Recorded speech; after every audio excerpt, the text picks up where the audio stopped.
Migrants qui arrivent chez nous par le chemin Roxham. Il y a des changements qui vont créer peut-être des chambardements à Saint-Bernard-de-la-Colle. TVA Nouvelle a appris que le gouvernement du Québec a officiellement informé Ottawa qu'il va accueillir moins de migrants au quotidien en hébergement dans les centres privés à cet effet à Montréal.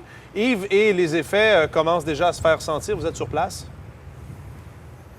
Oui, tout à fait, Mathieu. On est à Saint-Bernard-de-la-Colle. Derrière moi, vous avez ces installations, donc créées par Ottawa pour accueillir ces migrants, ces demandeurs d'asile qui arrivent au quotidien. On dit entre 50 et même 80 migrants qui franchissent de façon irrégulière la frontière via le chemin Roxham. Ils sont amenés ici pour être hébergés temporairement et ensuite être conduits vers des refuges en hébergement à Montréal. Effectivement, TVA Nouvelle a appris en dernière heure que le ministère de l'Immigration du Québec a décidé donc de baisser, si vous voulez, Mathieu, ces seuils d'accueil au quotidien en hébergement à Montréal.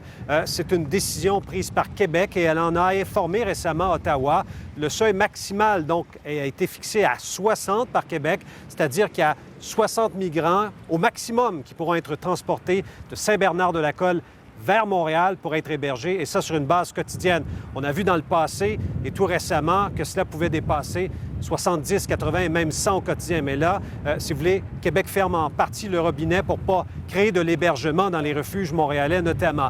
Et cette décision, donc, du gouvernement du Québec inquiète notamment Pierre Paulus. On sait, c'est un député à Ottawa pour le Parti conservateur. Il est critique notamment tout ce qui touche l'aspect service frontalier. Je vais faire entendre sa réaction que nous avons obtenue tantôt. Bien, la problématique demeure la même depuis le début, c'est l'accord des pays tiers sûrs qui cause le problème. Lorsqu'on arrive, par exemple, à la Colle, au poste frontière de la Colle, on ne peut pas demander l'asile au Canada parce qu'on arrive des États-Unis, donc on est automatiquement retourné aux États-Unis. Mais l'entente ne tient pas pour un passage comme à la Colle, et c'est pour ça qu'on a un problème qui dure et qui perdure depuis le fameux tweet de Justin Trudeau en janvier 2017. Et là, nous, ce qu'on ferait, c'est qu'on négocierait immédiatement avec les États-Unis afin de changer l'entente et qu'à ce moment-là, les gens qui se présenteraient à la Colle seraient tout simplement refusés parce qu'ils viennent des États-Unis.